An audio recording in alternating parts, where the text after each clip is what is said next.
सरकारला द्यायला काहीच हरकत नाहीये. ज्या प्रमाणात नुकसान झालेलं आहे त्या प्रमाणात सरकारने जी काही घोषणा केलेली आहे, मी काही राजकारण नाही करत, पण ही वस्तुस्थिती आहे. मी येताना सुद्धा बातमी पाहिली आणि मला वाटतं शेतकरी आपल्याला तिकडे त्या गर्दीत होता. त्यांनी मुख्यमंत्र्यांना प्रश्न विचारला की तुम्ही नक्की काय करणार ते सांगा, तर त्यालाच पोलीस अटक करायला निघाले आणि त्याला मुख्यमंत्री म्हणाले बाबा राजकारण करू नको. आता व्यथा मुख्यमंत्र्यासमोर नाही मांडायचं तर कोणाकडे मांडायच्या, आणि व्यथा मांडणे हे काय राजकारण नाहीये. आणि म्हणून मी सुद्धा काही राजकारण करत नाही, पण सरकारला सांगतोय मी की तुम्ही जी काही मदत देऊ करता ही काही उपकाराची नाहीये, ही शेतकऱ्याच्या माझ्या हक्काची आहे.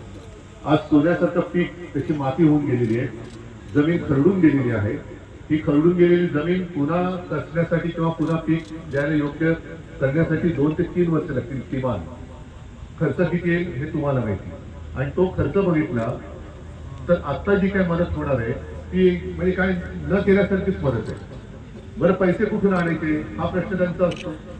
अजित पवार आपले मुख्यमंत्री उपमुख्यमंत्री त्यांनी कुठेतरी आज का काल बोलले की आम्ही, आता ते त्यांचा शब्द मी काय वापरत नाही कारण त्यांचं ते त्यांना जाऊ दे, लाडक्या बहिणींसाठी 45,000 कोटी देतो वर्षाला.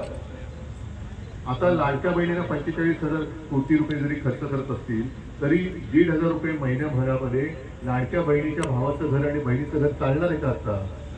मग कोणाला तुम्ही थापा मारताय, कोणासाठी काय उपकार करताय? तर पैसे कुठून आणायचे? डबल इंजिन सरकार आहे ना. जा सगळेजण पंतप्रधानांकडे, कारण करोनाच्या वेळेला जो PM केअर फंड तुम्ही ऐकला होतात ना, लाखो कोटी रुपये त्याच्यामध्ये गोळा केले गेले. महाराष्ट्रात लाखो कोटी दिले गेले. भारतीय जनता पक्षाच्या सगळ्या लोकप्रतिनिधींनी त्याच्यात फंड दिला होता.